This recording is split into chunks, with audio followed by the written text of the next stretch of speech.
Hey folks, thanks for listening to another episode of Leupold's Hunt Talk Radio, subtitled Randy Newberg Unfiltered.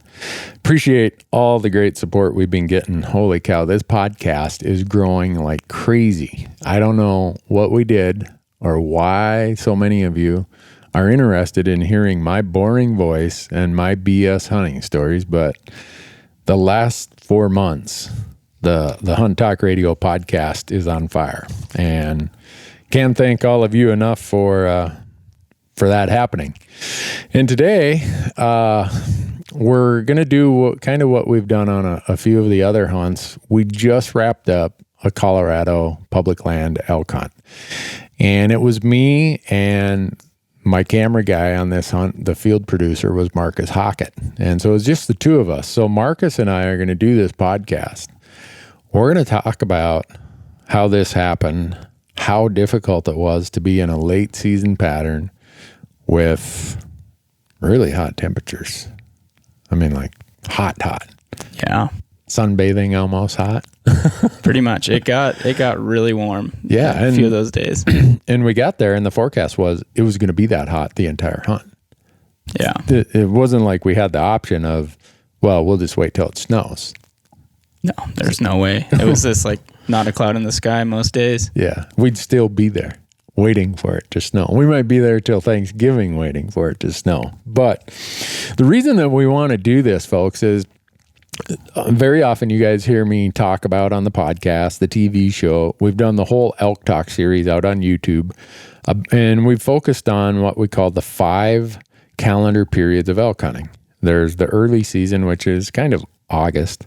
There's pre-rut, which is probably the first 10 days of September. There's the peak rut, which is the last, half of September, the first 10 days of October, maybe.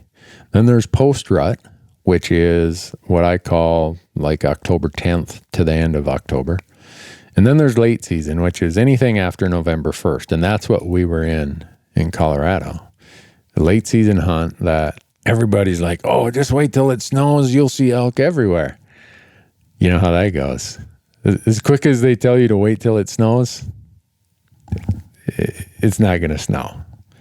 But so this hunt, and I always tell people, and I don't know what, so a little background. Marcus has killed a lot of elk. He's already filled his Montana elk tag this year. We had a weekend off in September, and he and his wife went elk hunting, and they arrowed 2 elk. So Marcus is really humble, really quiet, but he's shot a lot of elk.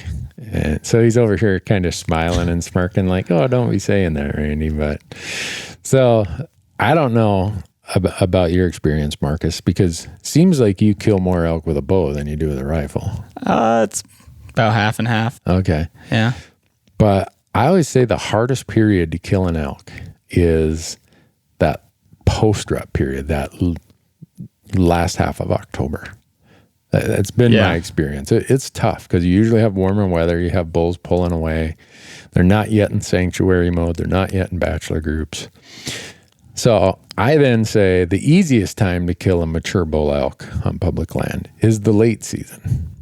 The easiest time to find them is obviously the peak rut. Yeah, for sure. But killing them is a harder challenge. Yeah. So, but again, this year you shot yours in bow season.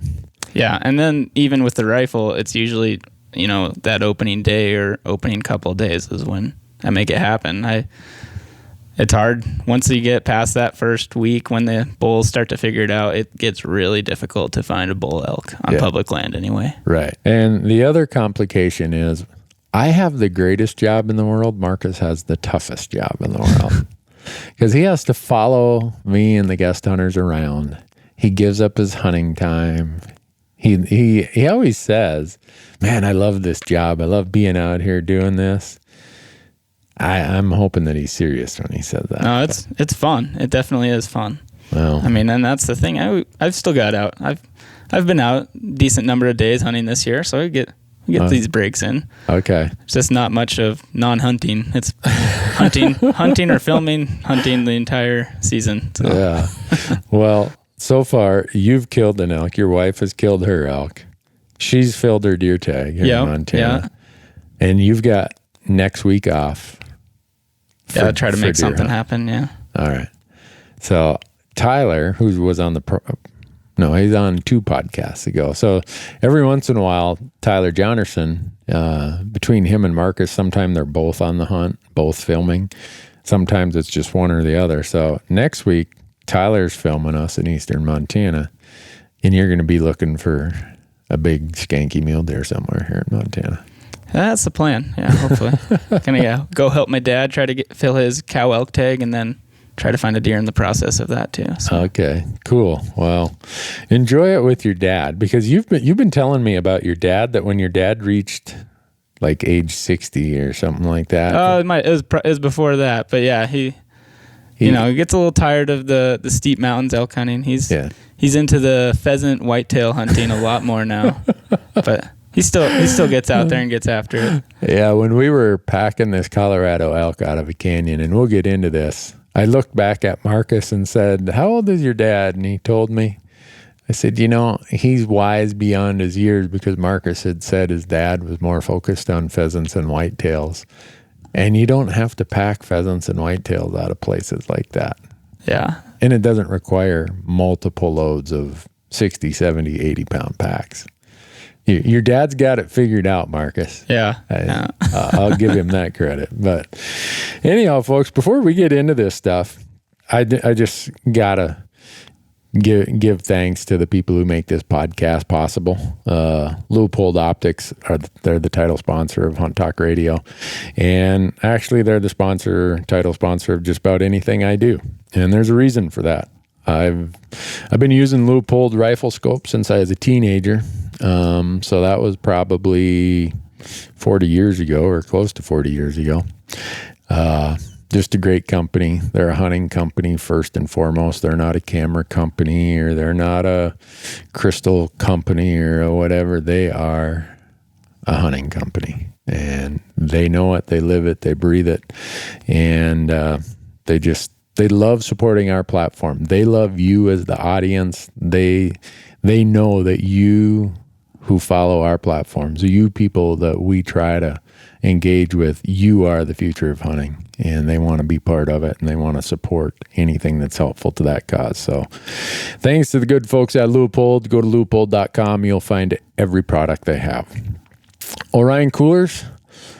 I don't know, Marcus, we've been living out of Orion coolers now for the better part of almost 3 months. Yeah. Getting close. And we've used them for everything. We've sat on them, cooked on them, stepped on them, used them to just about hold down tent stakes, just about everything. But what they really excel at, besides all those, we should do a YouTube video. 101 uses for your Orion cooler. There you go. Yeah. I bet you we'd come up with more than 101. But the number one use is keeping things cold. Cold. We were in Nevada before this Colorado hunt, and we were in Nevada for 8 days. And we left Montana, drove down to Nevada. It was really warm in Nevada. Take a day to drive to leave Nevada, and then a day over to Colorado. So those frozen milk jugs had been in that cooler for 10 days at that time in hot weather. And when we got to Colorado, there was still ice in those frozen milk jugs. It's impressive. It definitely holds ice. No doubt about it. And they're bomb proof. That's the beauty of them. OrionCoolers.com. Go there. Buy yourself one of those Orion coolers. I can assure you it'll be a great investment. GoHunt.com. They have their insider program. They just put up the new insider information, draw odds, everything for Oregon. So they've added that state. They're getting ready to add a whole bunch of new stuff for 2017. And, we've been kind of, the hunts, you filmed the Utah deer hunt. Mm-hmm. That was one I found through the Go Hunt Insider. The Nevada mule deer hunt, you filmed that. That was one I found through the Go Hunt Insider. And then after Thanksgiving, we're going to do the Wyoming deer hunt, the whitetail hunt. And I found that one through Go Hunt Insider. And I knew of these places, but when you can really drill down and stuff, you can analyze true drawing odds, like in some of the weird places, Nevada, Utah, Arizona. There's some funky draw odds when you get into these bonus point systems, Montana. And nobody has better, more accurate draw odds than GoHunt.com. So go to their insider program. It's GoHunt.com/insider. And if you use the promo code RANDY, RANDY, and you sign up for the insider, they're going to give you a $50 Sportsman's Warehouse gift card. So GoHunt.com/insider. I guarantee you'll find it worth every penny. And then last, and certainly not least, never least, I've been using them since they started manufacturing their product, is Onyx Maps. Here we are in Colorado in this unit. It doesn't have a lot of private land, but it had some, like that one big saddle up there. We're like, man, if we could get up to the top of that saddle. Yeah. But the road went through private. So it's just the Onyx Maps chips. I have two things. Well, actually I got three now. They got old school guys like me who put the little chip in the back of their GPS. They got that, and I've been using that forever. Then they got the smartphone app that guys like Marcus know how to use. And then they just launched the desktop app a couple weeks ago. So if you go to onyxmaps.com and you want to buy any of their app products, not their chips, but the apps, use the promo code RANDY16, RANDY16, and you're going to get 20% off any of the app products at Onyx Maps. Great company. And in 2 weeks, Matt from Onyx Maps is going to be with us on a hunt. And I bet you by the time that 5 days is over, he has me converted over to my smartphone app. He's going to, I just know that the way he does it, and it's so seamless, and watching Mike Spitzer in Nevada last hunt. Mike, he's all over the smartphone app part of it. He was using that. I'm over there with my old school GPS, and I'm pretty sure by the time Matt from Onyx is done with that hunt, that he might even hide my GPS on me when we're down there. I hope not. A lot of people ask me, what do you do with your old GPSs? I got one laying here right next to me, an older one. Don't know what I did with it. Oh, I put it over there. But I had the Rocky Mountain Elk Foundation, one of their chapters asked me if I'd auction off my waypoints and paths. There you go. I don't think I could do it. At least not now. Hard to part with a lot of those. Yeah, I'm thinking that, once I get too old to elk hunt, which based on this hunt, I might already be too old to elk hunt. Maybe I'll auction off my Arizona waypoints and paths. Auction off each state separately. Montana, Wyoming, blah, blah, blah. I don't know. And I almost feel like that's not the right thing to do, though. I mean, the whole fun of how we hunt is figuring it out. Exactly, yeah. That's a big part of the process. You'd be skipping a whole part of it if you just auctioned off your waypoints. Yeah, some guy show up, throw a bunch of money, and all of a sudden he's got all the benefit of all that research. All right, you just talked me out of it, Marcus. All right. So we're going to get into this here. Little background on Marcus. He's got an undergrad in, Fish and Wildlife Management? Yep. And after a few years after that, he did all kinds of... Did some kind of biological tech jobs around Montana for various agencies. And then you decided... For some reason, you decided you want to get into film production. Yeah, I mean, I don't know. making science or outdoor related film content was, I definitely had a passion for that, photography and everything. And Montana State University had a program that was called Science and Natural History Filmmaking, and seemed like a good fit. So been doing that for the last few years. It's a master's program there. And hopefully we'll be wrapping up shortly.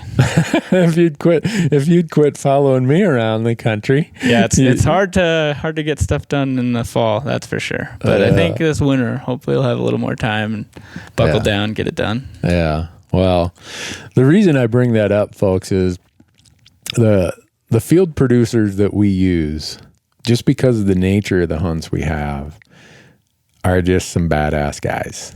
In the standpoint of, you could give them a sleeping bag and a water filter and they'd probably be able to stay in the mountains for a week. They're hunters themselves. They have the keen eyes. They know what we're looking for. They know why I'm doing it this way or doing it that way. When they're not filming, they carry their own binos. They're glassing. It's a huge help with Marcus and Tyler. And that's not a slam against any other camera guys in the industry, because there are other great camera guys in the industry. But it's just what we need. There's no way we could do self-guided public land hunts on our own in some of the crazy places we do it if we didn't have guys like you and Tyler.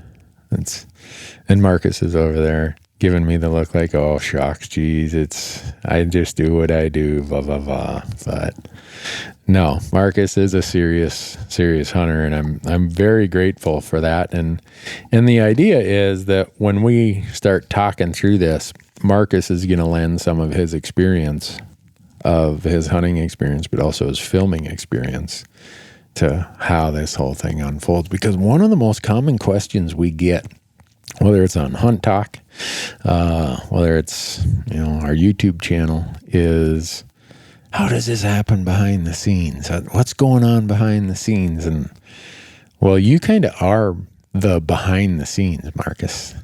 It's a little dicey at times. Yeah, it can be. I mean, you don't. It's not like if we don't capture it and we kill the animal, that we can say, oh, let's go kill another one. Yeah, no, there's no reenactment of that. Yeah, there's no, I guess, mulligan or retake. No. I mean, in film, what do they say? Let's do another take, right? Yeah. I don't know, when you were in the film school, did they? Oh yeah, I mean, you'd have people redo stuff all the time, but it always kind of bothered me. Really? Yeah, some of that with this, like, I didn't like that anyway. So this type of a job, this type of filming is like, it's fun for me.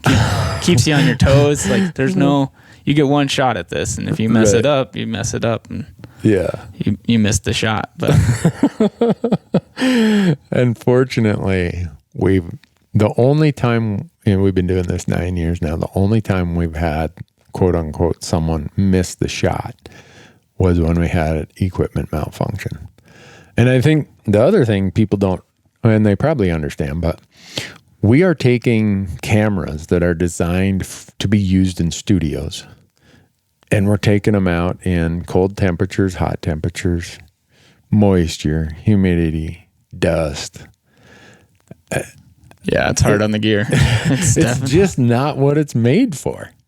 Yeah. And then we're asking you guys to have the main subject, the talent, one of the key pieces of talent, not read the script.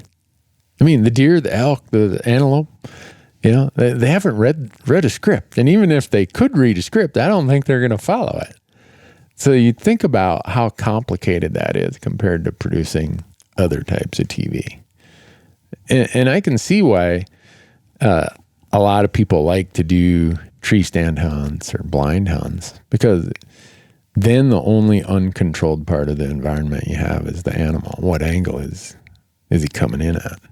Yeah, gets rid of a lot of variables that we have to deal with, and spot and stock or whatever it is that we're doing. So a lot of mayhem at times. Can be.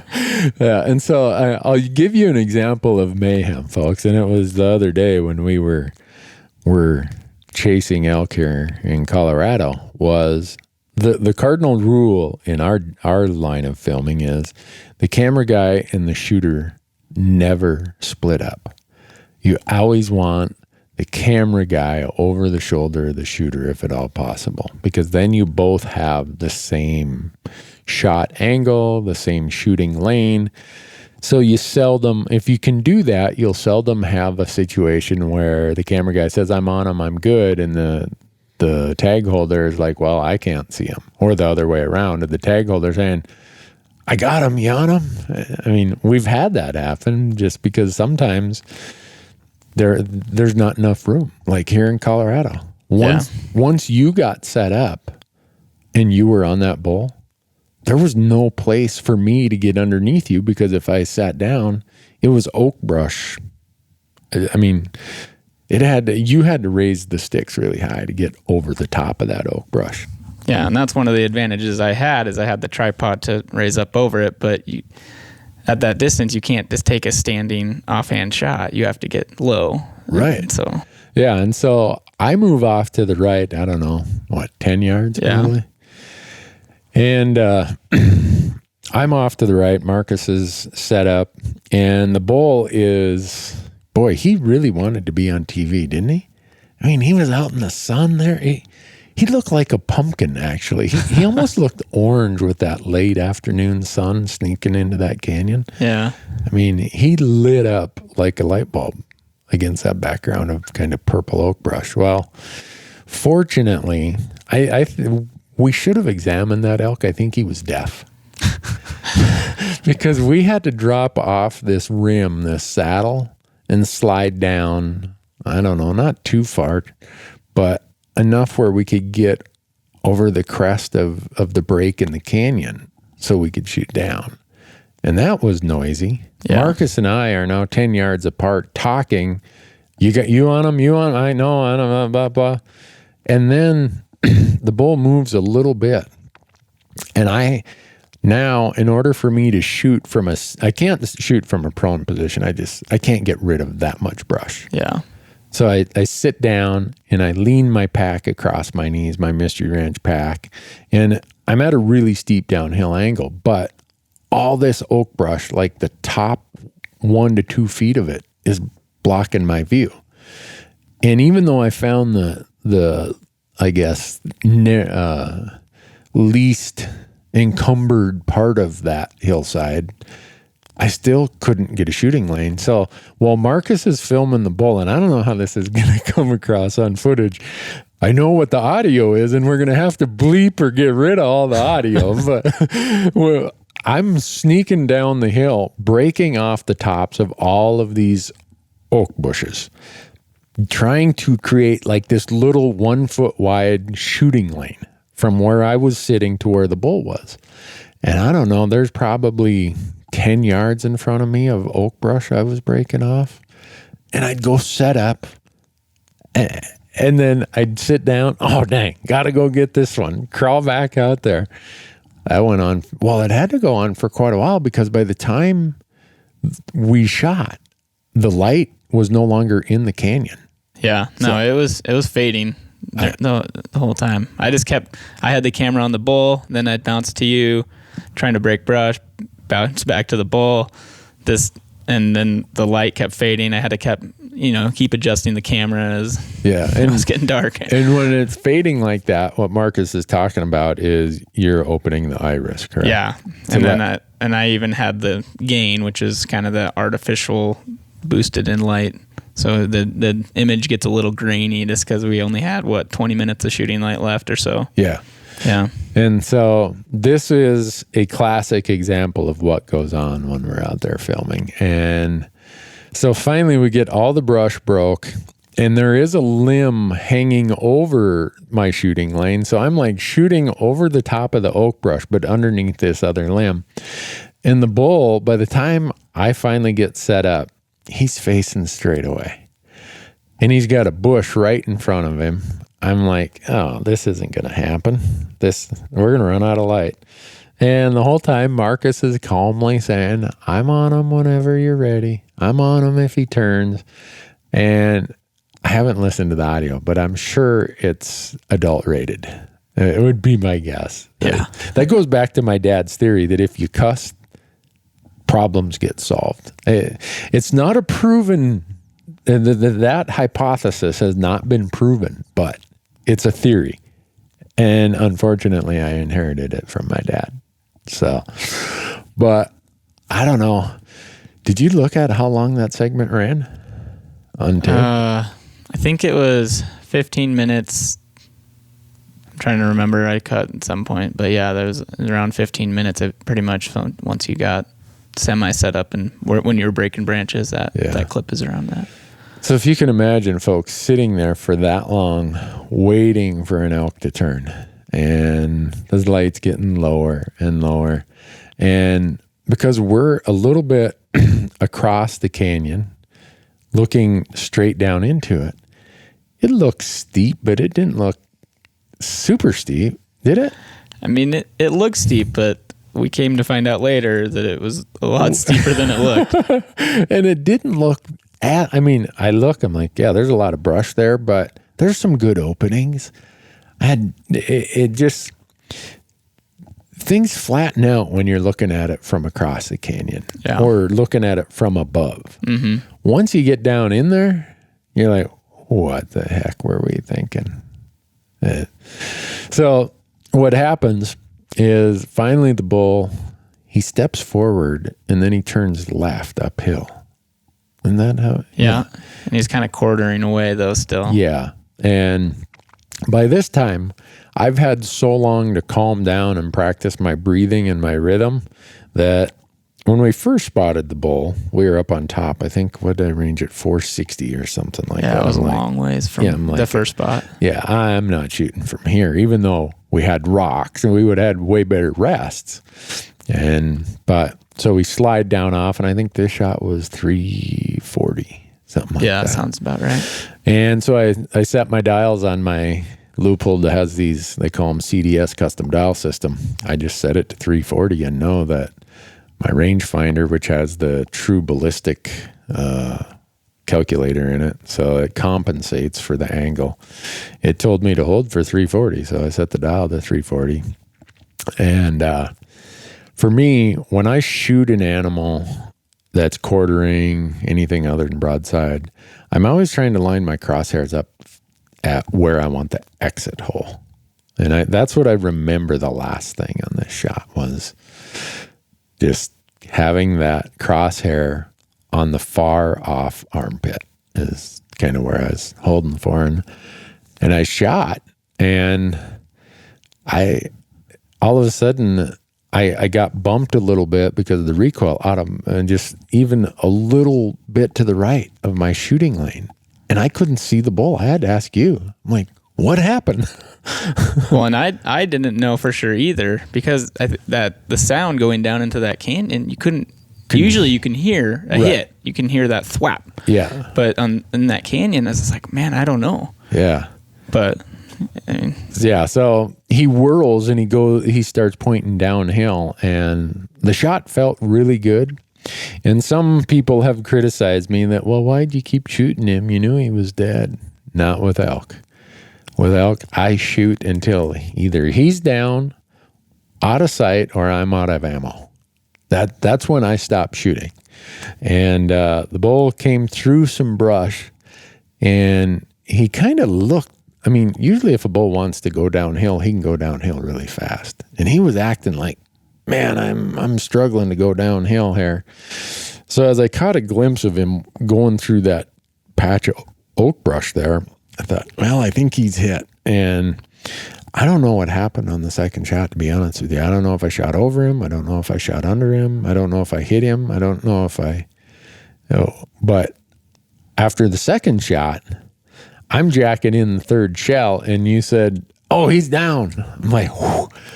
Yeah, boy, last thing I wanted to do was to be chasing a wounded elk, trailing one with 20 minutes of light left, down in a canyon, in that bad of a canyon. Because as we came to learn, Marcus, our ability to judge how steep that was compromised by something. Our excitement or whatever. Yeah. It was bad, folks. When that bull fell off his feet, the only thing that kept him from sliding a lot further down the hill was his antlers got tangled up in the oak brush. Oh, man. That's when I realized, like, that's a lot steeper than it looks. So that's kind of how something unfolds with us. I mean, you think about the antelope hunt we did in New Mexico. You know, that was a little bit crazy also. Yeah. The bucks rutting those does, chasing them around. And you and I were only, 3 or 4 feet apart at that point. Mm-hmm. But sometimes you could see the buck and I could see him, but it'd be his vitals would be obscured. Yeah, like, especially with all that, there's a rabbit brush that was kept. Yeah. You had to be in the right spot at the right time. Yeah. It's just, so I almost wish, and someday we might do this, bring a second camera along just to film the interaction of the shooter and the camera guy as it's happening. Because it's pretty crazy. It's anyone who's been on the show, all the guest hunters are like, man, that's pretty intense. And the first year I did outdoor TV, I was really green to it. I didn't know. I was counting on a production company, a bunch of great guys who really know how to make high quality TV. But they would talk me into doing a few of these reenactment things if we didn't get it. And I protested, but I thought, they're the pros. I'll listen to them. And that's the only year I ever did them. I hate reenactments. I won't do them because our viewer is smart enough. They know what the hell it is. Yeah. It's like, oh, really, Randy? You had a camera guy standing out in front of your barrel when you were shooting, huh? Yeah. So if that's to your point, Marcus, if we don't get it, we're not going to get it through a reenactment because I refuse to do them. It's just the way it is. So the other thing that you'll see, folks, is a lot of times we're carrying lots of extra cameras. Like, did you have your GoPro on your pack? I did, yeah. I had the GoPro on.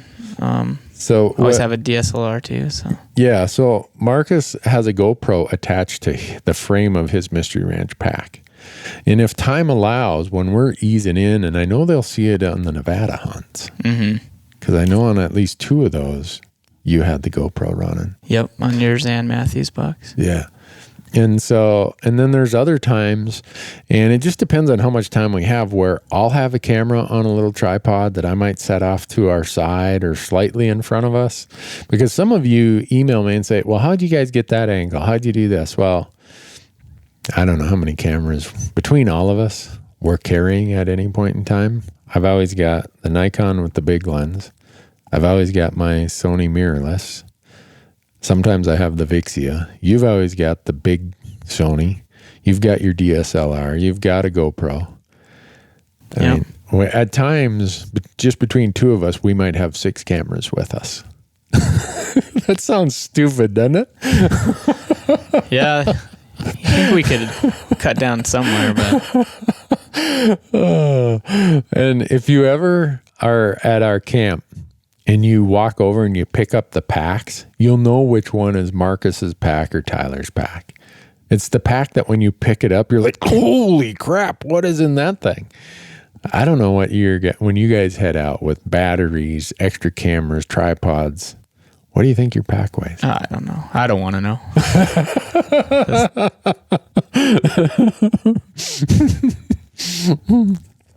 It's more than mine. I can guarantee you.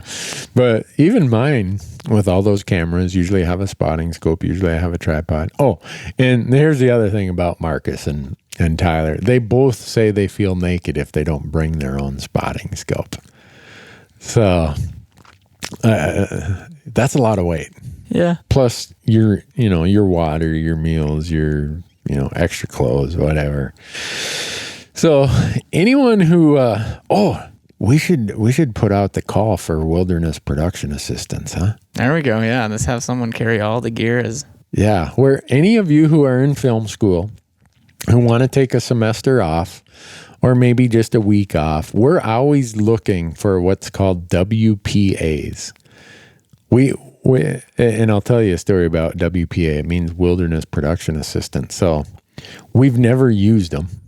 But my buddies over at the Meat Eater, They came to Alaska and filmed me one time, Dan and Giannis. And they're telling me about, we just use WPAs. I'm like, what's that? I thought it was like some sort of tool or something. They're like, wilderness production assistants. They're Sherpas.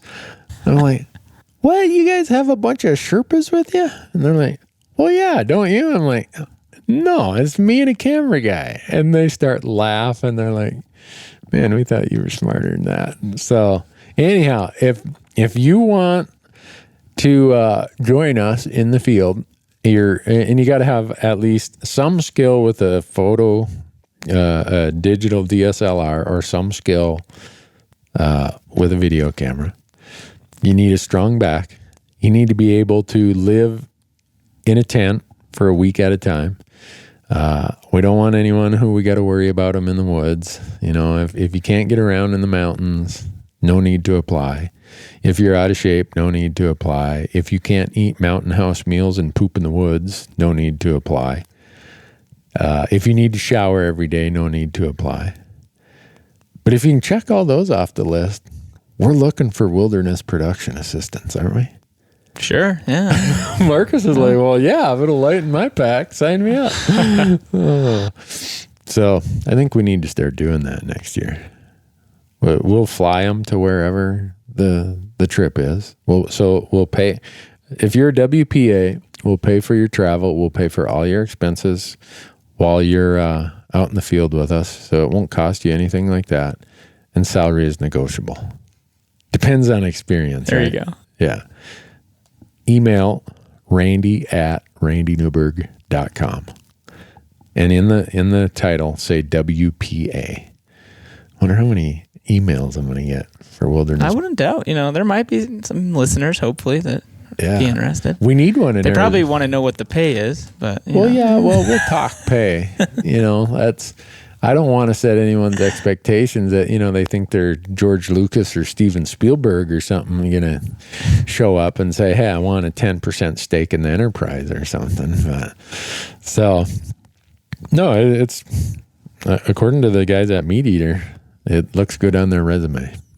And I think they've hired a few of them over there that kind of worked up the food chain. I'm sure, yeah. So, hey, how did we get on the topic of WPA? About how heavy your pack is. Oh, yeah. It's a really heavy pack. It's just, I think we got to do it, Marcus. Someday, on one of these intense hunts, we got to bring somebody just for the sole purpose of filming the cameraman-hunter interaction. Because then people get the true feel for it. This isn't like we're both sitting in a tree stand or in a blind and one whispers to the other, hey, here he comes. This is like, hey, he's getting away. We got to run around this ridge down the other side. And we're both going at different speeds, almost taking different routes. We get there, one sees them at a different time than the other, and the animal's on full alert, and he's ready to bolt, and we somehow got to get him killed on camera. It would be interesting. It'd add a whole nother layer of difficulty, though, on archery hunts, at least. Yeah. The rifle hunts maybe be a little bit easier, but... Yeah, we're not going to do it on an archery hunt. It's hard enough with one camera on an archery hunt, especially when you're a bad archery hunter like I am. But... So that's that. I just, I think about this hunt here, how lucky we were that it all came together. Even though we committed right out of the gate, we committed cardinal sin number one. We split up. I know. Well, remember in Wyoming last year when Pat and Tyler split up? Oh, yeah. There's no way they could have the same shooting angle. Yeah. And I've done it before where I've split up. And you end up with a different shooting angle. It just doesn't work. Almost. It's hard. I mean, because you try to stay over the shoulder as much as you can, but then, especially on rifle stuff where you're on a tripod, it's like if you reposition though, and then you might come into the frame and block the view of the animal, and then then the camera guy's got to move to account for that. But then, like you said, different angles. Could have the shooter see it and not the camera guy, and that's this. And that's where you made a point there, where in rifle hunts, we're always just about always on sticks or on the tripod, because just with the recoil of the rifle, it's hard to hold still with the sound. And usually the shots are longer, and if you're at full zoom, it doesn't take much wiggle to make the footage look a little bit off kilter going freehand. Whereas archery hunts, very seldom are we on sticks. It's mostly it's just, especially when you're a lot more mobile and having to react. Yeah. And then plus the animals are closer to what you have going for you. Yeah. So it I guess it all depends. But I don't think there's a book written about how to do it. At least at the level we strive for, and I can't say we always hit it, but based on feedback and comments we get, I think people feel that our production level is pretty darn good. But we sure work hard at it too. And anyone who thinks, so let's go through Marcus's day. So you get up a little bit earlier because you're packing more gear, you're taking the batteries off the chargers, all that. And then about the time you got that done, the hunters actually wake up. We all eat, maybe eat a breakfast or whatever. We maybe jump in the Yamaha or jump in the Nissan and drive to a trailhead, or we leave right from camp. We hike all day while we're sitting around BSing, telling stories, strategizing. You're walking around us, getting different shot angles, making sure the audio is right. Because what do you guys always tell us? Bad audio means bad video. Yeah. That's another thing. That's another layer of difficulty, trying to account for mic batteries. If a mic dies during a stalk, that's not good for filming or for the hunt. Right. And so you're walking around with headphones and a cable attached to this camera. Yeah. And you are monitoring our audio. Like you said, a battery died, or sometimes, hey, there's a rub. Someone's clothing is rubbing on the mic, or the wind is too whatever. You don't really get a break. Or if you do, I don't know when it's happening. But in a lot of our hunts, I try to just shut it down for a couple hours every afternoon, whether we're sleeping on, out on a sunny hillside or whatever, because everybody could use the extra 2 hours of sleep in the middle of the day. And sometimes we can't get it, sometimes we do. But then when let's say it's a full day, we haven't shot anything, I'm one of those guys who I want the essence of how we hunt. So I'm always asking the camera guys, get the headlamp scenes, get the walking out late at night, the walking in early in the morning. So these guys have to be filming even in the dark, which presents its whole other set of complications. And then we get back to camp, and I usually try to cook because I know how much other things you guys have to do. Charging batteries, changing media cards, downloading footage, because, and you explain this, Marcus, the whole footage download and backup stuff. Yeah, we have the laptop that we take out usually with us, and then have an external hard drive that try to back up everything every day too, just so it's doubled up, which maybe is overkill, but I like to make sure that it's accounted for. Just like having it in 2 places, because get nervous that if something got corrupted on the card or whatever, that we don't want to lose the hunt or lose that footage. Right, and that takes a while. And then like, what's a while? I don't want people to think this is 3 minutes. No, like on the days that are really heavy, that like in Nevada when both you and Matthew shot bucks, like that day was a big day. I had a ton of footage from the GoPro, 2 different GoPros, my DSLR, and the main camera. And then that, depending on how big a files it is, it's going to take 40 minutes or so for the main camera at least. And then a lot of times I'll shoot time lapses on the DSLR, and then I have to download all those photos, process them, and then build the time lapses. And that's the really time consuming one. And I put some of that on myself. I probably don't need to do it to that level, but I like to try to make sure the time lapses are good and built. Yeah. Before we send them to the editor.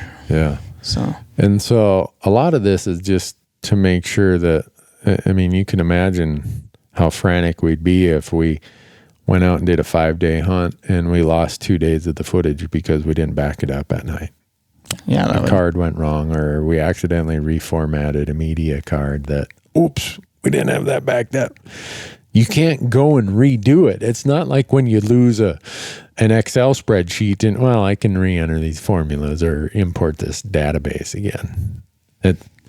There's no safety net. No. So you got to build your own. And so, especially in the archery hunts, those are when I get the most tired because the sun comes up way earlier and we're out till way later at night, or in the, 7:30 in the evening before it gets dark. And then we usually have a long hike back, maybe a drive then from the trailhead to camp. And then you got to do all that other stuff. Yeah. New Mexico was the archery hunt in New Mexico was the rough one for that. Yeah. Those long days. Yeah. With Corey and Ben, that's why I had to take a day off. I mean, we got there a day before Corey. Yeah. Did we get there one day before? Or a day and a half before? Yeah. I can't remember. But you didn't take the day off. I did. I was like ready to croak. It was the closest I've come in a long time to just folding the tent and say, you know what? I think I'm taking up shuffleboard. But yeah, those were some long, long days and long miles. Corey said we did 87 miles in those 7 days, according to his GPS. So that's what Marcus's job is like. But it's fun.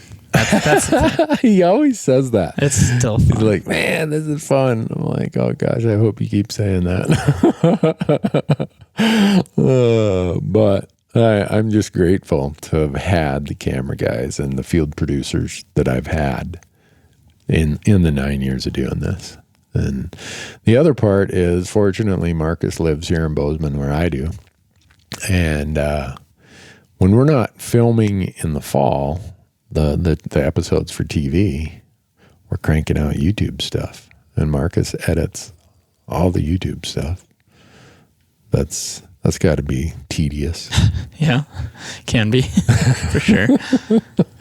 So if we put out a call, and there's a video out on our YouTube channel saying, hey, tell us what you want to hear or what you want us to put on YouTube. So I looked, there were 200 and some comments between Facebook and YouTube of what people want us to do. So once we get done filming in January, we'll take a breather, but I think we're going to have no shortage of things that people want us to film or edit out.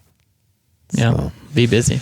Yeah. The other thing is, before we head out for every hunt, on the way there, Marcus and I sit down and kind of draft a shot list, a storyline, everything else. So throughout the hunt, you got to be monitoring that also. Okay, Randy, where do you see this story going? Are we on the path? And we never are. Usually we're on the path of the story for, I don't know, half a day. And then we hit a fork in the road we didn't expect. Yeah. And things diverge. Well, you can't storyboard a hunt. I mean, like the actual hunt part of it. Right. It just doesn't work. I mean, something goes awry. Always. Always. And so you really have to be fluid in how you do it. And so we just have our general shot list of, all right, we want these shots, we want this, we want that. And then Marcus and I usually huddle on day 3, kind of like the middle of the hunt. All right, where are we at? What do we need to tie all this stuff together? Usually we do an interview of me talking about what's been happening so far. Sometimes we're hunting so hard we don't even have time to do that. And then at the end, we wrap it up, and we always do what's called a post-hunt interview or a spine interview. And the purpose of that is for me to kind of tell the story of what happened, what I expected to happen, and then what did happen. And the reason being is those are a lot of the times where you see me sitting there as a talking head, but it's just impossible to get every clip along the way. So sometimes to transition from what happened that morning to what happened at lunch or at 1 p.m, we have to use that spine interview of me explaining what happened. Yeah. It's really difficult because, I mean, I think we tried it a little bit in Utah to try to, I mean, we still did the interviews, but I think I was trying to get you to say a little more along the way. We'll see how it goes. I don't know. It'll be interesting. This is all learning experience for me too. So yeah, it'll be interesting. Well, we to did see. try that in Utah, and it's just hard because your mind is so focused on glassing and, you know, finding deer. Yeah. Or finding elk that you almost have to hit the stop button and hit the reset button to get your mind into the filming side of it. And it just, we always start with good intention, and it seems like it goes snare wire along the way. But the reason I'm going into this long discussion is, one, I want to acknowledge that I'm just kind of the dumb guy out in front of the camera. This operation has succeeded to the point it has because of the folks behind the cameras, not the guy in front of the camera. And they're modest, they're understated, but Marcus, Tyler, even before that, Brad and Mason and Troy and Lauren, Mike, all those guys have been really, really good at what they do. And I'm very, very thankful for that. So, and for those of you who think that this is just, turn on the camera when the animal shows up, shoot him and call it good. I still remember when my brother, he went on a hunt with us in Colorado, and he would always give me a little bit of grief like younger brothers do of, you got the greatest job. What a gravy train thing, blah, blah, blah. Well, he went on a 5-day Colorado elk hunt with us, shot a tree, grazed a tree while he was aiming at an elk. I still feel bad for him. But he went back to that same spot this year and he shot a cow elk all on his own. But after that hunt, everybody who would, when I'd be near him, when they'd say, "Oh man, that'd be a great job," before they could even finish, he'd say, "You have no idea what goes into making that TV show. You would not want his job." He just goes on. And so I think most people, once they've come and seen how much work it is and how you really got to approach it as a task, a job, as something that you work at, people are quite surprised what it takes to do it to this level. And I watch TV shows and I can instantly tell how hard they've worked at it or how little they've worked at it. And just like a lot of things in life, the end product shows how much went into it. So, and Marcus is over here just quietly like, yeah.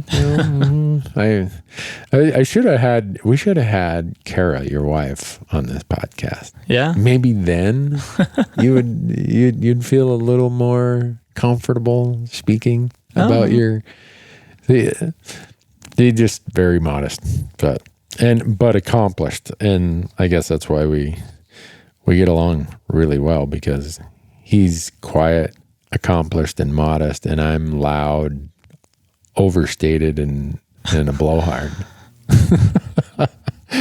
But anyhow, that was a way for us to talk about how this happens. This Colorado elk. We shot it on a Monday afternoon, just before dark. Yeah. We went down in there. By the time we got to where he was and did the breaststroke through the oak brush, it's now dark. If we even wiggle him, he slides further down into the abyss. Yeah.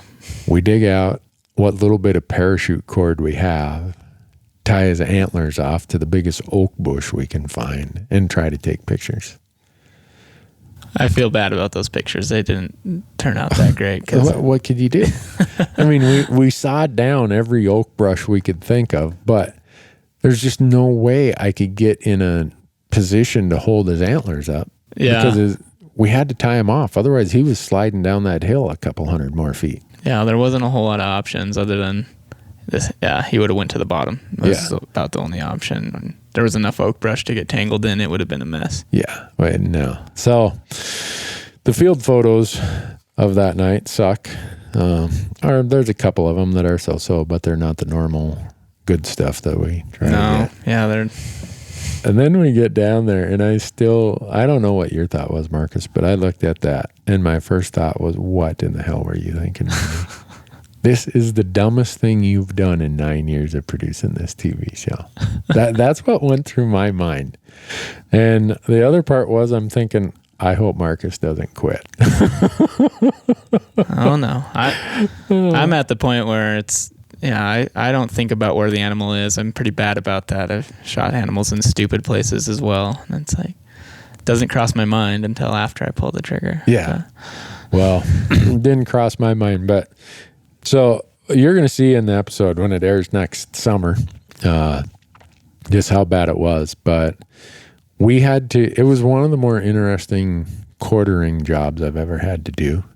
Yeah. We couldn't roll him over. We couldn't hardly do anything that you would normally do because we had his head tied at the one antler we had tied to a bush.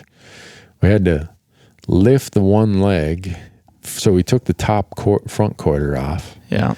Then we did the back strap, and then we couldn't lay him on his back because it was so steep. He just wouldn't roll with it tied up. Yeah. Right, and the antlers wouldn't allow it because of the way they're tangled in the brush.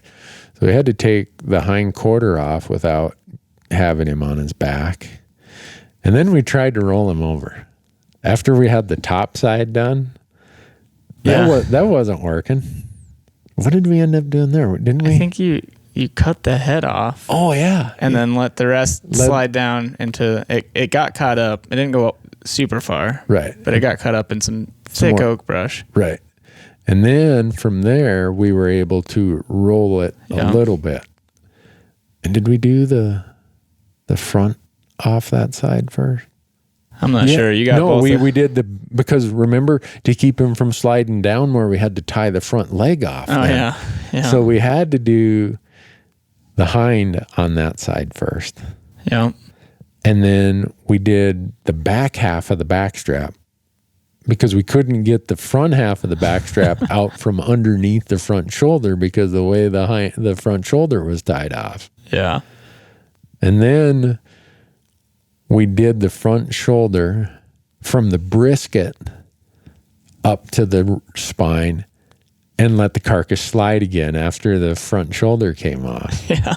And then we went and got the trim meat, the last front part of that. Yeah, I think you were kind of down in the nasty stuff, trying to get the tenderloins and the trim off of it. It was that was the most obscure, complicated, creative quartering job I've ever had to do.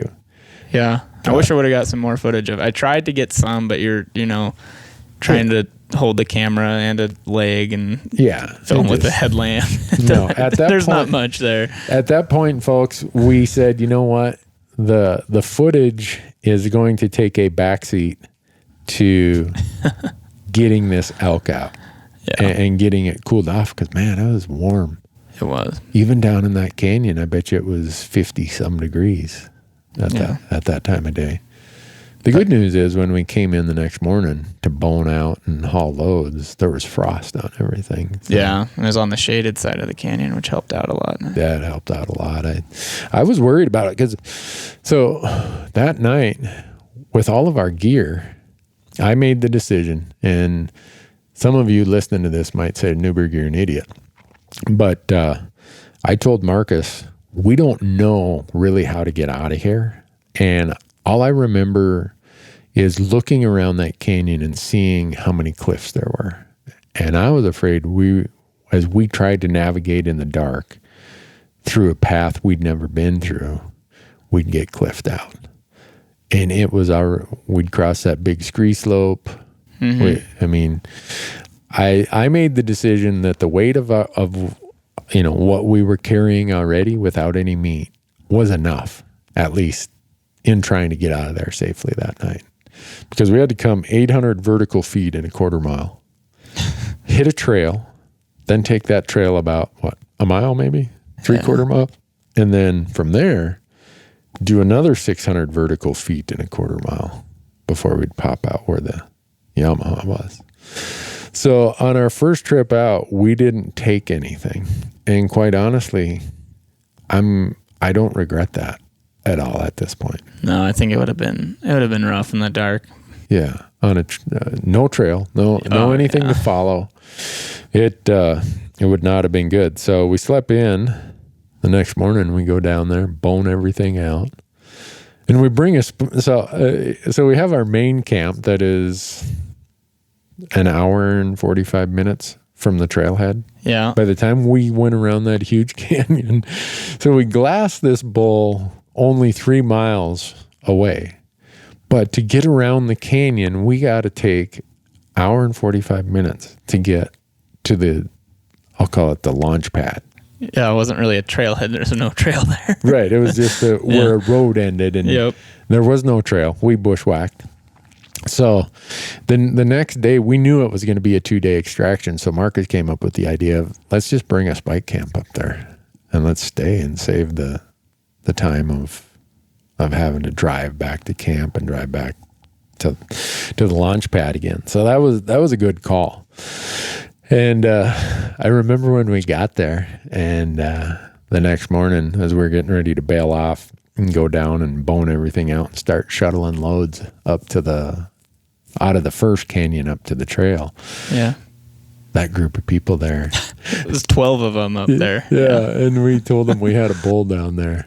And the look on their face was just, you are an idiot, right? You're kidding me, aren't you? And we're like, no. And we tried to hire them, but I think I had $1,200 of cash with me, but I don't think it was enough to hire them.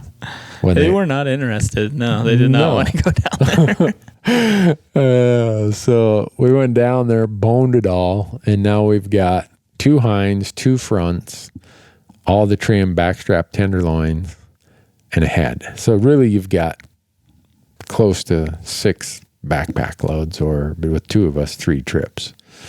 And the goal was, all right, let's get as much of it as we can shuttled up to the first trail.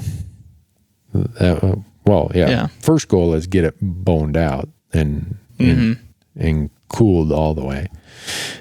So we got that done. And we hauled the first load up to the shade there at the saddle, at the trail. Came down. So that was a hind, and what was that? That was a boned out hind, and the bag with all the trim, both back straps, tenderloins, and anything that wasn't a front or hind. Yeah. We hung that. We went back down and we got a hind and a front. Yeah. And then by the time we got back up, it was 4 p.m.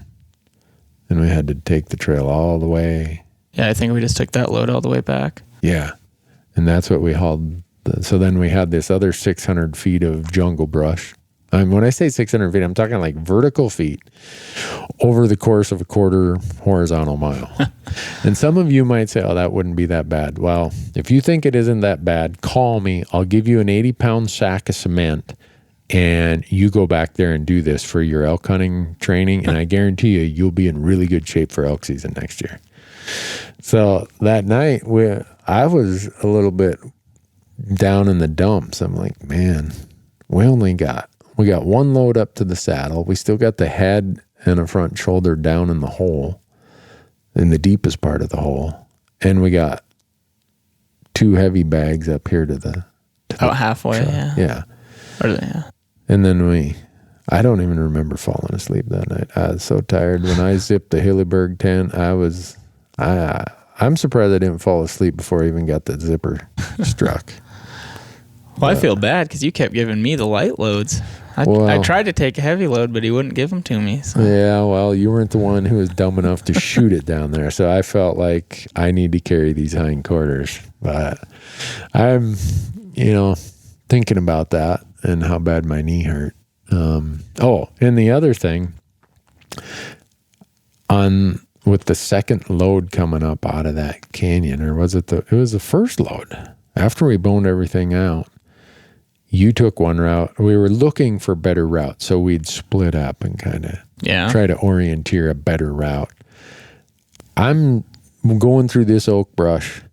I tuck my head down, and I think all the oak brushes past me, and I turn my head to the right, and I jab an oak stick right in my eyeball. I mean, like right there. Double vision, can't see out of my right eye, my dominant eye. We get up to the trail, and I'm telling Marcus, I'm like, man, I can't see crap. He's like, oh, this isn't good. Yeah. I mean, what more do we got to complicate our lives here? So, yeah, that first day, I was a little bit unnerved about that, but it's better now. That's good. It's still got a little pain in it. I'm going to go to the ophthalmologist in a couple days. But that worried me because, I mean, I really jabbed that thing.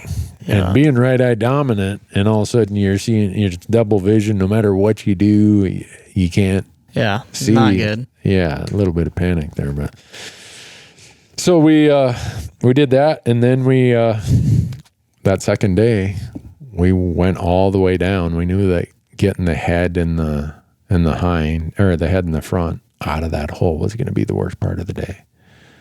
So we got that, and then we got everything out by 3 that afternoon, 4 that afternoon? Yeah, somewhere in there. 3 or 4 that afternoon.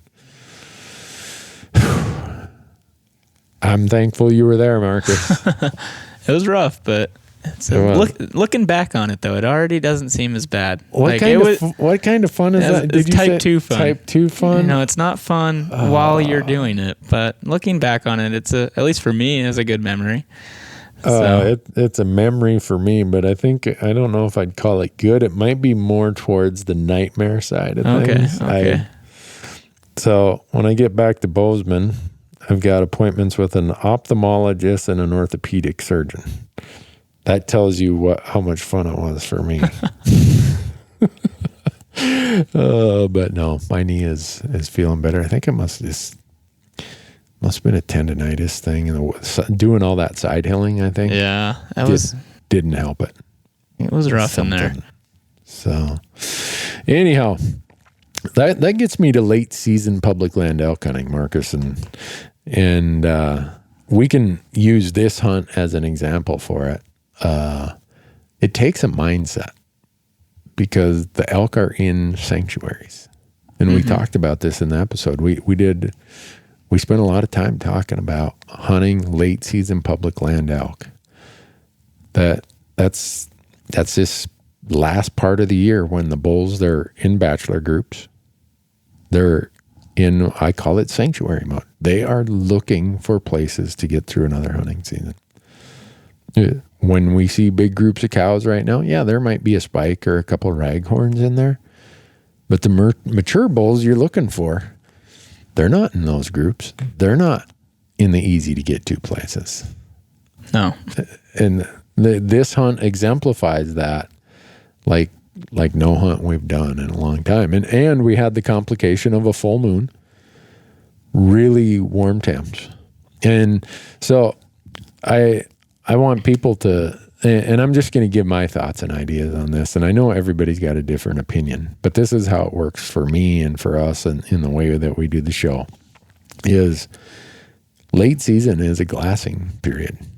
That first night we pulled up to that glassing point, you pulled out your spotter, and what do we have, 15 or 20 minutes of light before it's going to be dark, and you saw a group of 8 bulls immediately. Yeah. That is classic of late season elk hunting. Yeah. You're going to see groups of bulls. There wasn't a cow in the group. They're going to be in ugly places, and you're going to see them in the first half hour or the last half hour. Yeah. And people in late season hunts who say, I just want to wander around the woods or I'll sit on a trail. Well, yeah, especially, when we were dealing with no snow. Snow can change things a little bit. Right. Yeah. We were dealing with no snow, no weather, it wasn't cold, nothing. It was warm. Yeah. And 9,000 feet. Yeah. So you think about all of those things. Your only hope is to get to glassing locations and be there before the sun comes up. So you can glass multiple sanctuary spots from one place and be good at knowing how to use your glass. Yeah. So You spot that group of bulls. We look at them. We're like, whoa, that's good. Because that wasn't even our primary glassing location. And we ran out of light. So we drive back to camp in the Yamaha. The next morning, we get up. We get to our real glassing spot that we had picked out. And man, right at daylight, once you can see a little bit, there are bulls everywhere. We saw the 4 cows. Oh, yeah, right close. Right underneath us, we saw 4 cows. And then I think we saw 19 or 20 bulls in different groups. Yeah. And a black mare. And so people will say, how do you see that many bulls? I usually see all these cows. It's about where you look. And I use the analogy. Fishing is a good analogy to this because a lot of guys who maybe don't get to go on 5 or 6 elk hunts a year like I do, they might get to go on 20 fishing trips a year. And you don't fish for bass or walleyes, whatever the fish is. In the springtime, you're going to fish them shallow because they're spawning. You don't go fish deep. Well, in August, when the water temperature's way too hot in the shallows, guess what? The fish are deeper. Why? Because they have moved to a certain location to satisfy their needs. Same with elk. You don't go and look for bulls where the cows are. The cows are focused on food all the time. Mm-hmm. The bulls, they're focused on, I got to stay alive. So the bull is going to be in a different place in November than he is in September. The cow might be in the same place or a similar place or not too far away. Or they might be all the way to the winter range if it's an early winter. But the bull isn't there yet. Why? Because he's got different needs. His number one, I always say there's 3 permanent needs and a seasonal need. The permanent needs are food, water, sanctuary, and the seasonal need is breeding. Mm-hmm. And those 4 needs are going to be in a different priority at different times of year. In the peak rut, this seasonal need of breeding becomes need number 1 through 99. Food, water, sanctuary, whatever, as I can get it. Pre-rut, food, water are as important as anything. Sanctuary is pretty important. At all times, sanctuary is somewhat important to a bull elk. But you get to late season, sanctuary and safety is priority 1 through 99. And they will go and find sanctuary where there's a little bit of feed and a little bit of water. And that explains why that morning we saw the group in the aspens straight across from us. Yeah. We saw... There's a lot of bulls up in the basin where we ended up shooting the one. Yeah.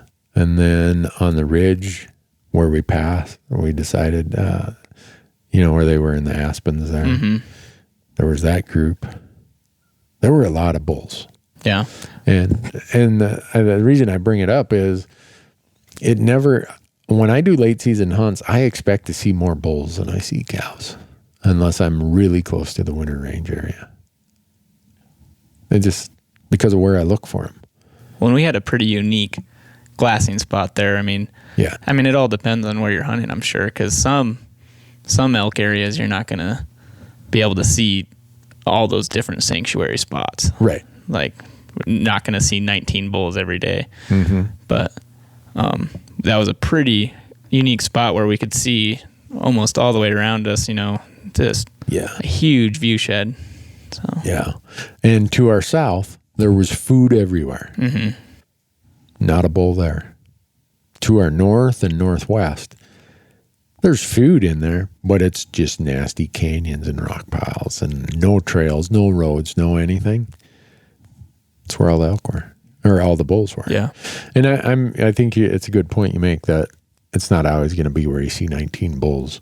My point is, if you're seeing lots of cows, you're probably in late season anyhow. Odds are you're not in a spot where you're going to see a lot of bulls. And some people want to just see elk, so they hang out, they hunt in areas where it's cows and young bulls. And there's nothing wrong with that. If you got a cow tag, if you got any elk tag or whatever, or if you just want a spike or a raghorn, hey, I've shot raghorns. I love eating those too. But a lot of people have a branch antlered tag, or they're in a unit that it's got to, have 4 points, 5 points, or whatever to be legal. You got to go to a different spot to find those. Yeah. And for me, even we didn't have snow in this hunt, and that's where I want to talk about how weather affects this late season pattern and how I hunt elk in the late season. We had went to the Colorado Parks and Wildlife website. I had, and so I knew where the summer range was, and I knew where the winter range was.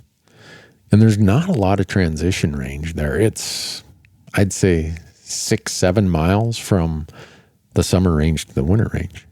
Does Colorado post that? They have like a map that shows the winter range, and that's pretty cool. Anyone who doesn't go out to the Colorado Parks and Wildlife and look at the interactive hunting atlas and to click the layer that says summer range, winter range, migration routes. If you aren't doing that, folks, you are wasting. You're putting yourself at a serious handicap when you go to Colorado. And I pull those out and I print them off. And people will be like, well, what do you got there? I'm like, well, this is the interactive atlas from Colorado Parks and Wildlife. Shows me where the winter range is and where the summer range is. What? Where'd you get that? On their website. Anyhow, so I knew that they, even as warm as it was, they're not going to be in the summer range. So I look for sanctuary locations somewhere along the path that takes them from summer range to winter range. If it's a really hard winter, early winter, I'm going to look for those sanctuary areas closer to the winter range spots. If it's warm, like we had here, I'm looking for the sanctuary areas that are up high, that are closer to the summer range spot. And that's exactly where we found these elk. I mean, you couldn't get any higher than we were on a lot of that stuff. Yeah. And they were in the shaded areas. Like you said, that one canyon was all shaded. It was, so there's the general pattern of how you hunt late season is look for sanctuary areas, get away from roads and trails, as everyone always hears me say. But every sanctuary spot isn't equal. It's somewhat dependent upon what the weather conditions are or have been. Even here in Montana, I know of some sanctuary spots that are pretty low on the mountain. They're just blow down, ugly rock piles nobody wants to go to. And those are the places you will find bulls if we've had quite a bit of snow. But like this year, I know way more sanctuary places up in the high country where the bulls will use them if there's no snow. And that's why I hate hunting late season in Montana if there's no snow on the ground, because the number of sanctuary opportunities a bull has is unlimited. If you get some snow, at least then, all right, I can cross off all those sanctuary places up there in the high, deep snow. Now I'm looking for sanctuaries down here closer to the winter range. So it's just a way that I approach it and look at it, because people, it because you see how we do it. We show up in most hunts, we got 5 days to figure it out, sort it out, and pack it out. And that first day or two, a lot of times, is borderline scouting. Yeah. We're doing a lot of figuring it out, scrambling around. Here's my map. Here's my 8 spots that I think might hold elk. And we're bouncing around trying to check as many of those as possible. And of the 8 or 10 spots, 2 or 3 of them might hold elk. And then once we find those 2 or 3, we really hammer that. I mean, we get after it. But that's, I want the audience to understand at least how they see it on our TV show. Here's the madness that goes into it. Here's the, I don't know if it's madness. Here's the stupidity that goes into it. Maybe, I don't know. So we had Tim Lesser was on the podcast a couple podcasts ago, and Tyler Jonerson, who, just for the sake of the listener, he's the other camera guy who fills in, helps on our stuff. That hunt was a post-rut hunt. It wasn't a late season hunt. It was post-rut. Okay. But the temperatures in that hunt and this hunt were pretty similar. So the biggest difference in that hunt is the bulls were still in their solo sanctuary mode. They were just heading for sanctuaries. They weren't yet in bachelor groups. So Tim's bull was all by itself. Did we see a solo bull? In Colorado? Yeah. I mean, not really. They were all semi close together. There were some that, kind of bedded maybe a quarter mile away or something, but definitely within a canyon, there was groups of them. Yeah. And like one Aspen Ridge up there that was there's out. those 4 bulls. Those 4. There was a group of 6 or 7 down in that other big V-shaped canyon that had the little ribbon of aspens in the bottom. So it was that time of year where, that's why I say that late season is an easier time to kill a public land bull elk, because if you find one, the odds are his buddies are around. Mm-hmm. He's giving them up. He's blowing their cover. It's way easier to glass if there are 4 bulls there than there's just 1 bull. Yeah, it's just fact of how it is. So that's why I prefer to hunt late season, since we do a lot of rifle hunts. When I'm hunting elk, I want to be hunting elk in November and December. That's way easier to find bulls, way easier to kill bulls. And I was talking to a guy, he's asking me, because he was down there, down in Colorado when it was warm, and I could sense some frustration. And I said, look, I spend 90 to 95% of my time looking for the elk. The other 5 to 10% is trying to kill them. And so I have the mindset that most of my hunting day, most of my hunt is looking for elk, not trying to kill them. I don't know how you feel, Marcus. You've shot a lot of elk. I think that a bull elk in the late season, once you find him, he's easier to kill than a deer once you find him. I think a deer can put a slip on me a lot easier than a bull elk in the late season. Yeah. Personally, I don't have a ton of experience really hunting them in the late season, but yeah. And they're very habitual in the late season. The places they go to are pretty predictable. And once you find the place they're using, there's usually a few of them there. Yeah. And so it just makes it easier, I think. And maybe it's just because of the way I hunt. Late season bull elk, anything November 1st or later, it's pretty darn neat. Yeah. Well, it's not easy because you're going to work your butt off to get to those sanctuaries. If you shoot one, you're going to work your butt off to get them out of those sanctuaries. Yeah. But as far as consistently finding bull elk, the late season is a little easier. And in some of the places I've hunted too, the trick is that they're going to bed in the timber. And so actually getting a shot is tricky because you're going to need to be there in the first 10, 15 minutes of shooting light, or at the end, at the last 10, 15 minutes, because that's the only times you're going to see them come out of the timber. Yeah. And you can find them, but if you're going to be within rifle range is another tricky part. Yeah. And especially in this kind of warm season that the West is having in 2016. Everywhere is temps in the 60s and 70s. Yeah. Those bulls have their winter coat on. They're not coming out in the sun. Mm-hmm. And they're not going to stand around in the sun because it's hot. Even if it's 50 degrees to them, that's really hot with that winter coat. So if you're leaving the truck at daylight, you may as well just sit down and eat a sandwich right there. Yeah. Because you're not going to get to a glassing spot in time to see a bull. He's already, like you said, moved into the timber and bedded. And some people think that when they move into the timber, they move into these big, dark timber mountainsides that, he's going to walk 4 miles in there into that dark timber and bed. That's not been my experience. My experience is they go in 100 yards in bed. Yeah. No, I mean, I think that's true. They definitely are going to be somewhat close to food and water, but still in some tricky spots that you're probably not going to get a shot at a bedded one. You're going to have to wait till he's going to that food or water. Yeah. When he comes out, you're either going to kill him, and many times we'll see an elk in the afternoon that we can't get to. We'll go there in the dark the next morning, and he'll still be out feeding. Or we'll come back to that same spot the next morning and say, was he still there? Oh, he's still there. And oh, he went and bedded to the west in this timber. Then we use that whole day to go there and get set up, because the odds are that bull, unless he gets disturbed, is coming back out half hour before sunset or right at sunset, and you're going to get a shot at him.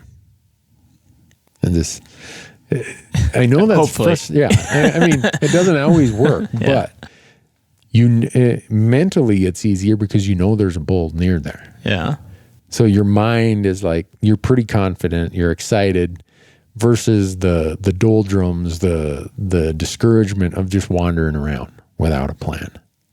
And the other part about snow is, for me, sometimes I'll glass a hillside and I'll glass the tracks to try to tell me what's going on with the elk. If I see a hillside that has 50 sets of elk tracks across it, I know that's a group of cows. Mm-hmm. I've never seen a bachelor herd of 50 elk, of 50 bulls. So I know that, all right, that's probably cows. I'm not that worried about that. I let them go. I got a bull tag. If I see a set of 2 or 3, 4, usually I'm like, I bet you that's a bachelor group of bulls. I can tell just by seeing how many sets tracks are in the snow. If I see whatever tracks, whether it's what I think are a big group of cows or a small bachelor herd of bulls, if I see them lined out across the hillside with no meandering or anything, it's like, well, they've already went through. I got to get in front of them because they're going somewhere. When I get excited is when I see this group of 3, 4, 5 sets of elk tracks doing this zigzag, meandering kind of, I'm lost or I'm just feeding. When I see those tracks in the snow, I know those elk were feeding. I know they're bedded nearby somewhere. And I'm going to sit on this rock until either the wind blows me off, a bull shows up, or I just get too cold and have to go home. That's the benefit of snow. You can learn a lot about what the elk are doing by just glassing what you see in the snow. And whatever you do, so you're under oath, Marcus. I don't know if I made you sign this agreement. I better, if not, I'll get it printed off the computer when we can. But if I find a sanctuary location, I'm not telling anyone about it. You can't tell anyone about these things. If we find sanctuary locations, you can't tell anyone. Well, you got to protect those. Yeah, because bull elk come and use them year after year after year after year. And if you tell your brother, who tells his coworker, who tells his hunting buddies, who tells the car mechanic, pretty soon there's going to be 5 guys hunting that sanctuary, and it's not going to be a sanctuary anymore. Yeah. Once you find these places, they're very predictable, and it might not be that exact little pocket. Maybe it's one 200 yards away or 400 feet further up the mountain. That general area will hold elk year after year after year. Go ahead and tell your buddies about those early locations or those peak rut locations. Anyone can find elk in the peak rut.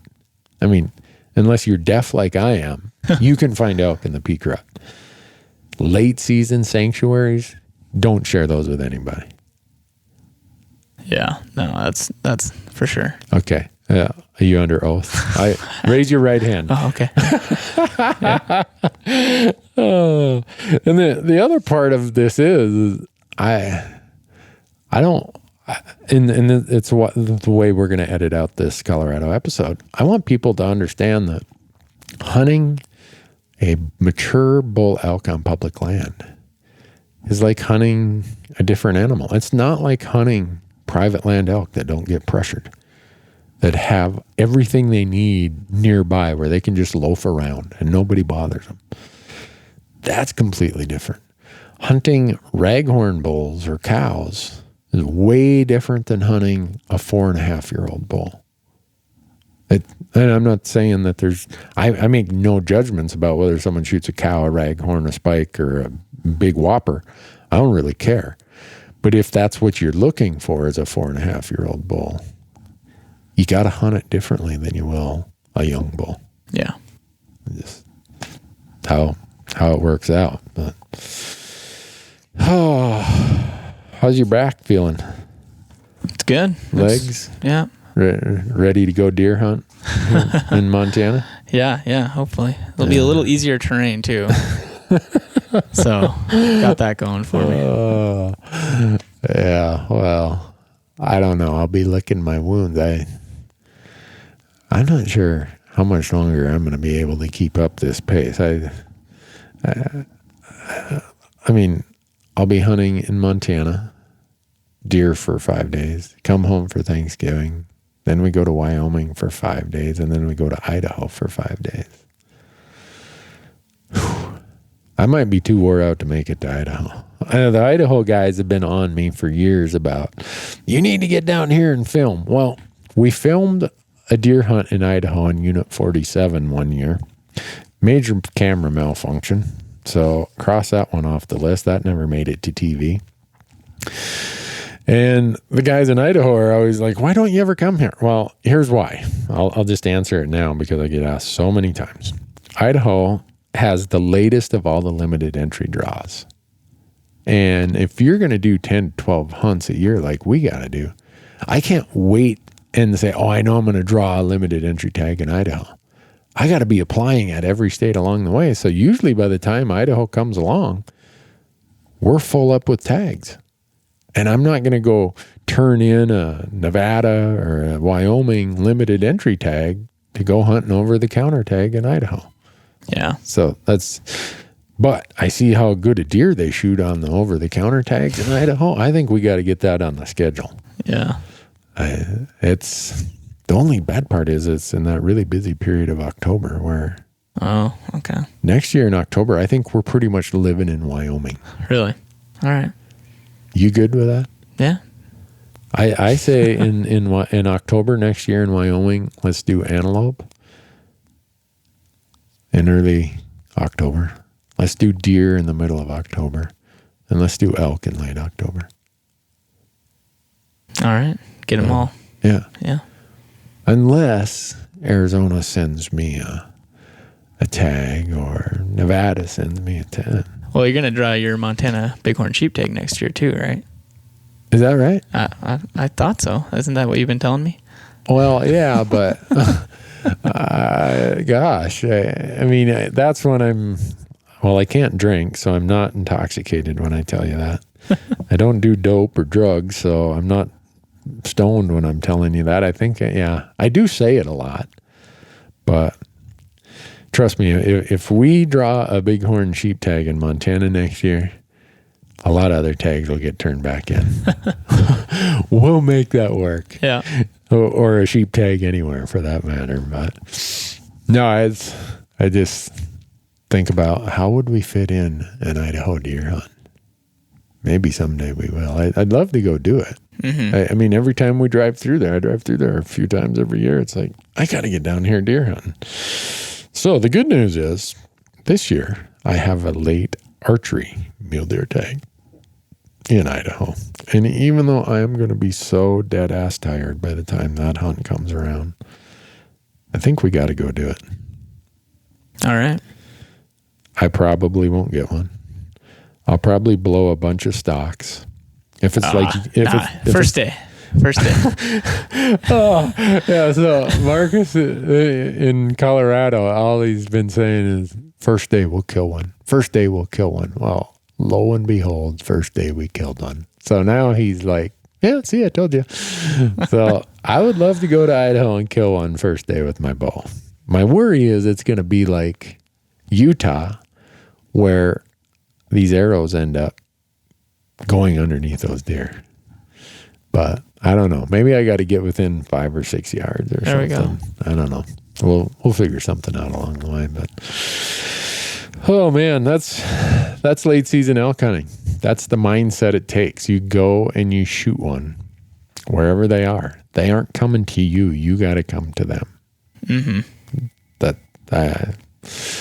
And in hot weather, I'll be interested to see what the harvest results are across the West with this really warm November everyone's having. Yeah. Like the third season in Colorado's ended yesterday. One day, I don't know, ended a few days ago. Anyhow, or ends. I don't know what day it ends. Anyhow, we're done. But I'll be interested to see if that super warm weather affected elk success on that third season. Yeah, because we were talking to people who had elk tags, and they weren't real keen on going where we went. Nope. The one guy and his buddy that came up the second morning at the trailhead there. What was his name? Mike, I think. I can't remember, but yeah. He was convinced we'd lost our minds. Dude, you went down there? Yeah. Bro, what are you thinking? I wasn't thinking. He was such a great guy. It was fun to talk to him. But we ran into a lot of other tag holders who, I don't know if they'll fill their tag or not, but the places we saw them hunting were not very likely to hold elk. Yeah. I mean, it was pretty mellow terrain, and there was a lot of roads. I think that was the big one. Lots of roads. And I know a lot of people think that I got some sort of political axe to grind against motorized travel. I don't. Whatever that forest or that BLM district comes up with for motorized travel, that's what I adhere to. But one of the absolute facts of every study I've read about elk is that elk want to be away from roads and trails. When you saw me pull out my map of this Colorado hunt, there was one chunk of the forest that had motorized travel restrictions. Mm-hmm. And that's pretty much the only place we focused. Yeah. Because that's where I'd done all my desk scouting, all my research, all the other hunters I talked to. I wanted to know, what about this spot? If they hadn't hunted that spot, I took notes from them, but it really wasn't something I paid attention to. And when we were driving the Yamaha from camp to this spot, I don't think, other than those were the only times we ran into any hunters, was on a road or a trail. Yeah, no, I think we saw some vehicles parked where people must have been hiking, but we never saw any, especially down in that hole. Yeah, but there was a lot of bulls down there, so. There were a lot. Well, folks, that's the report from Colorado. The next is my buddy Dick Ferguson's coming out from Minnesota, and we're going to eastern Montana. Southeast Montana is it's the closest thing to a safari as I know of. There's whitetail. So here's our plan for that hunt. Dick's never shot a mule deer. So he said any decent mule deer's going home with him. So he's a taxidermist in Minnesota. He's looking for a mule deer. I've still got this whitetail problem. I want to shoot a whitetail down there. If we wanted to, we could buy a turkey tag. Pheasants.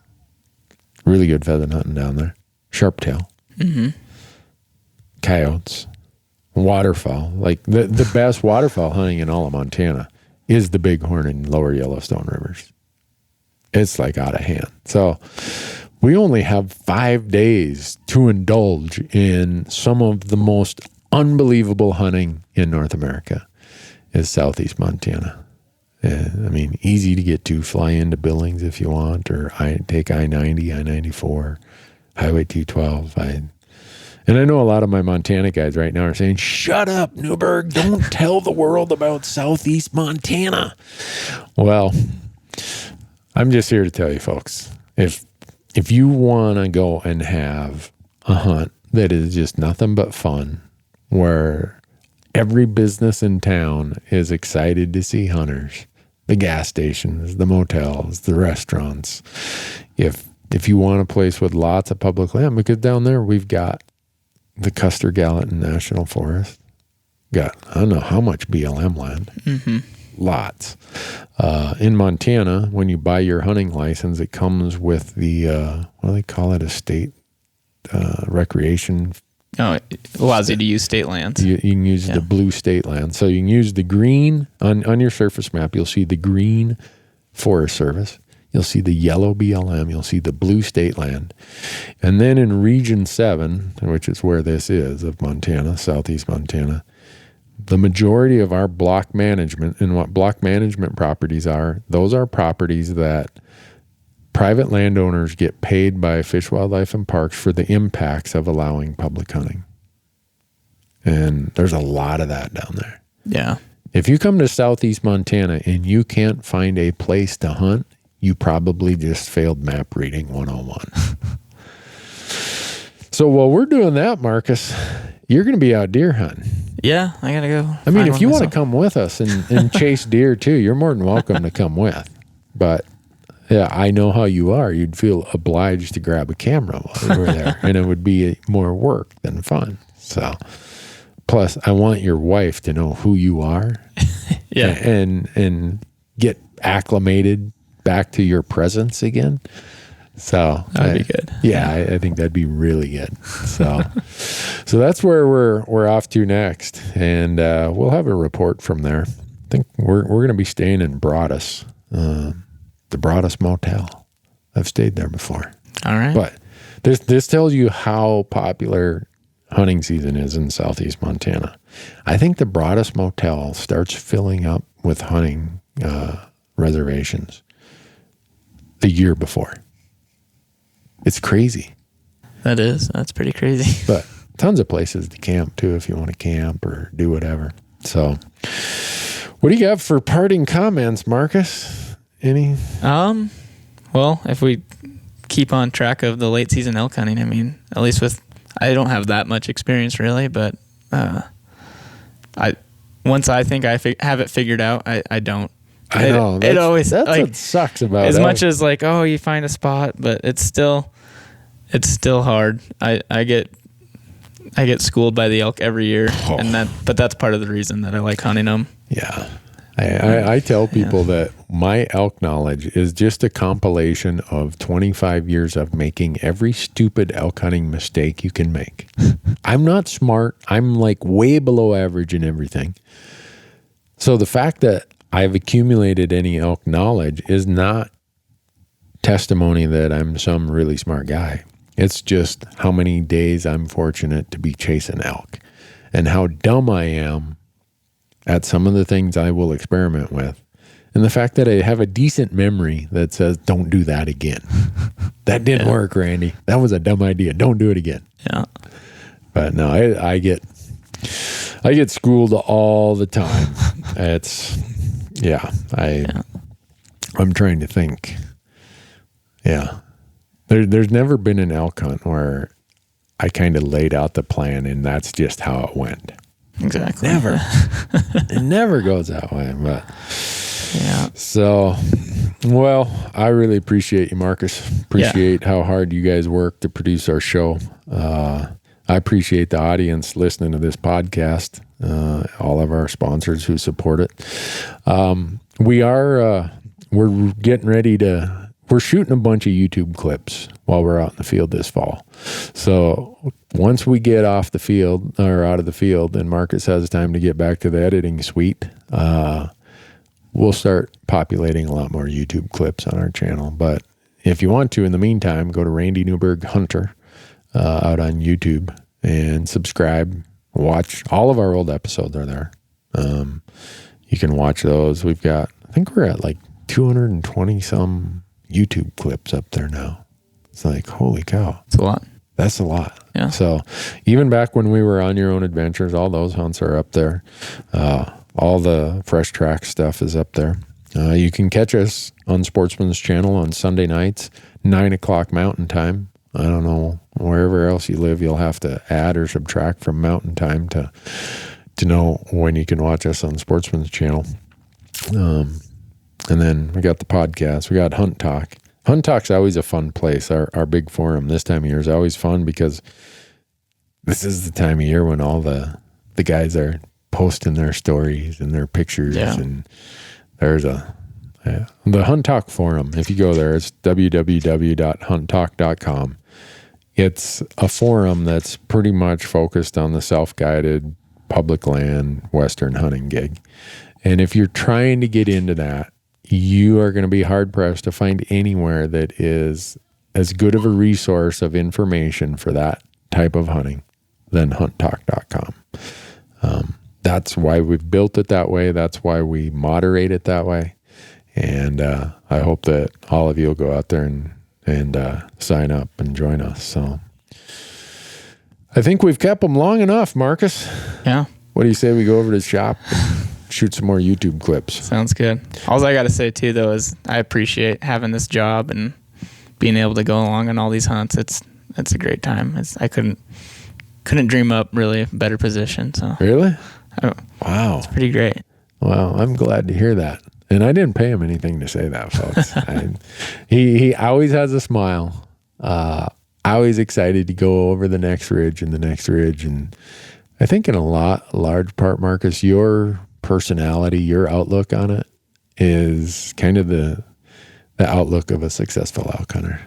That you always think, okay, he wasn't here, but he's over the next ridge. Okay, he's over the next ridge. He's behind the next corner. And I think if you got that mindset, it doesn't seem like drudgery. It doesn't seem like a far distance. It's like, no, it's just the next step. It's the next step. And so I appreciate the smile and the good attitude. And we got a couple more hunts, I'm sure, that are going to test our fortitude and our skill and your production skills probably will be tested more than my shooting skills. But sounds good. All right, folks. Thanks for listening. We'll have another one up here in a couple weeks. Sure appreciate you.